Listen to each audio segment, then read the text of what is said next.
Hey, deep divers, welcome back to CADEM. Today, we're diving into a story that's making waves around the world.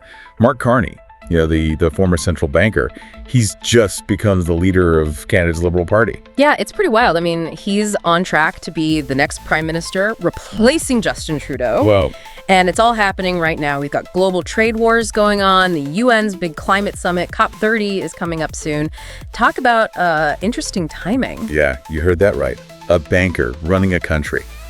What do you guys think about that? Let us know in the comments below. But first, do us a favor and hit that like button and subscribe to CADEM for more deep dives like this. Okay, so let's unpack this. Mark Carney, this guy, has a resume that's like something out of a movie. Oh, yeah, totally. Born in a small town, studied at Harvard, then Oxford, worked at Goldman Sachs, ran the Bank of Canada, then the Bank of England, and get this, was the UN's special envoy for climate action, the whole thing. Wow. This guy's done it all. But here's the thing.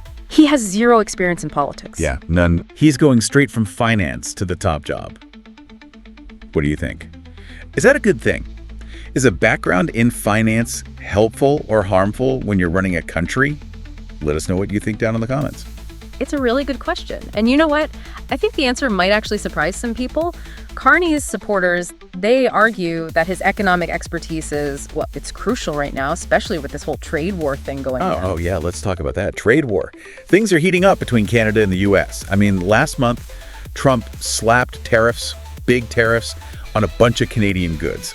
Lumber, oil, you name it, even auto parts. And the reason, well, let's just say they're questionable. Officially, it's about things like fentanyl, immigration, Oh, yeah. But a lot of experts think it's really just a way to pressure Canada, to make them make concessions. Interesting.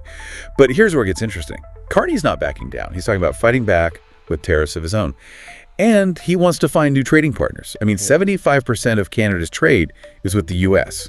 Yeah, that's huge. Talk about putting all your eggs in one basket. All right, that's a big reliance on one country. Exactly. And that's why Carney's talking about diversifying. He wants to, strengthen those ties with the EU, that CETA agreement, and boost trade with Japan, the CPTPP. So he's building a global network to counter U.S. dominance. That's pretty bold, isn't it? It is, but it's not going to be easy. Trade deals, well, they take time. You have to negotiate, implement, all that stuff. And yeah, Canada has other trading partners, but none of them are even close to the volume they have with the U.S. Imagine trying to, replace your main source of income overnight. That's what Carney's up against. Yeah, that's a good point. What do you guys think? Is this a good strategy? Could this even spark a global trade shakeup? Hit that subscribe button and let us know your thoughts in the comments. So welcome back to CADEM. We were talking about, the potential global impact of Carney's policies, but I think it's important to understand, the man behind the ideas, you know what I mean? Yeah, for sure. Everyone keeps talking about this amazing resume, but it's more than that. It's like a journey. I mean, think about it. He was born in 1965 in Fort Smith, Northwest Territories. That's pretty remote, even for Canada. Yeah, no kidding. And then he grew up in Edmonton, Alberta. So more central, but, still gives you a sense of his roots. It's not exactly the typical upbringing of a global financial hotshot. Right. It's kind of wild. Then it's Harvard for economics, Oxford for a doctorate, and then Goldman Sachs. Talk about an elite trajectory, but isn't that kind of contradictory to what we were just talking about? It's a weird juxtaposition, right? Elite background, but he kind of positions himself as this outsider. Al Jazeera even called it outsider branding. It's bridging two totally different worlds. Yeah, it's like he's an outsider who's also an insider. Maybe that's a good thing in politics. What do you guys think? Is Carney's background an asset or liability? Hit that like button and let us know in the comments. Okay, so let's get back to the climate plan. Ditching the carbon tax, that's a big move. Trudeau's carbon tax, well, it was really divisive. And it wasn't really working the way Carney wants. So instead of the tax, he's making green technology more attractive, like rebates for electric cars, solar panels, tax breaks for businesses that go green. He's basically trying to incentivize people to make greener choices. Exactly. It's like a carrot and stick approach, right? Make it easier and cheaper to go green, but also hold those who aren't doing their part accountable. And that's where those carbon border adjustments come in, right? Those tariffs on countries that don't meet environmental standards. That's right. It's a big stick, that's for sure. And it's a controversial idea. Yeah, for sure. Some people say it could start a trade war. Right. But others say it's exactly what we need to fix the climate crisis. I mean, imagine if the EU, Canada, Japan, They all started putting tariffs on countries with bad climate policies.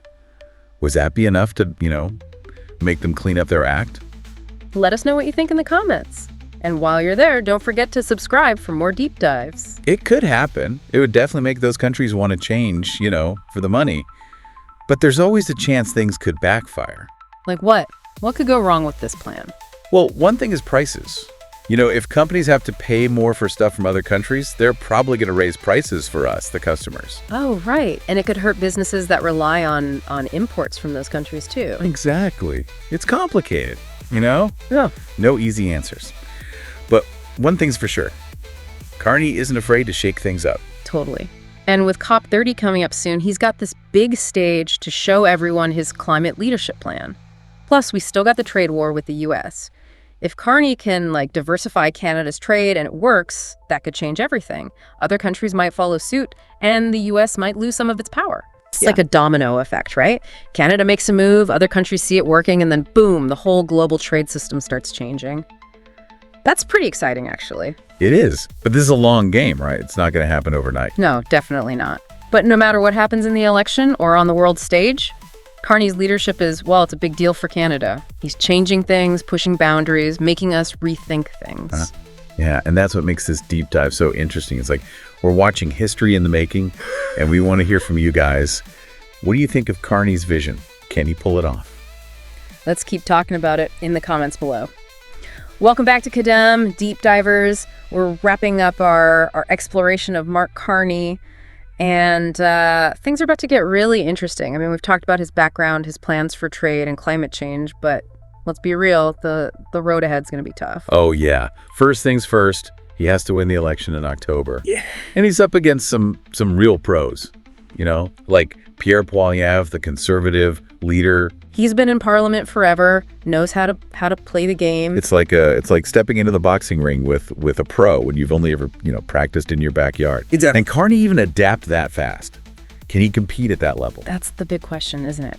He's smart, he's got vision, but politics, it's a whole different world. And he may say he's an outsider, but he's spent his whole career with, the financial elite. That might not work so well with everyday Canadians, the ones who are struggling with, the cost of living, jobs, all that. And we can't forget about the trade thing, right? Yeah. 75% of Canada's trade is with the U.S. Diversifying. I mean, that takes time. It takes, strategy, building relationships. And so much can happen in that time, right? Global politics, they're always changing. Yeah. Deals fall apart. There are surprises. It's like building a house of cards in a windstorm. Oh, that's a good one. And then there's the whole perception thing. Some Canadians, they see Carney as, as an elitist. Yeah. Out of touch. Part of the problem, not the solution. Right. He's going to have to really connect with people, show them he gets it. He understands their problems. He can't just talk about economics and global stuff. He needs to talk about the things that matter to them, everyday stuff. So can he do it? Can he win the election? Can he change global trade? Can he lead Canada to a better future? What do you guys think? Is he the right guy for the job? Tell us in the comments. It's going to be close, that's for sure. But one thing we know about Carney, he's resilient. He got Canada through the 2008 crisis when he was at the Bank of Canada, and he helped the UK with that whole Brexit mess. Right. The guy can handle pressure, he can make the tough calls. Yeah, he's a force to be reckoned with, that's for sure. This deep dive has been crazy. We've learned about this guy, Mark Carney, who's tackling some of the biggest problems we face. Trade wars, climate change, political chaos.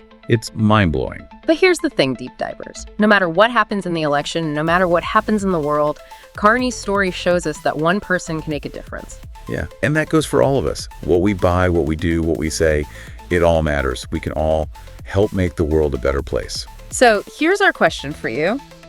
What are you going to do? That's right. We want to know. Hit that like button, share this video, and let's talk about it in the comments. Thanks for joining us on this deep dive. Until next time, keep learning, keep asking questions, and keep fighting for a better world.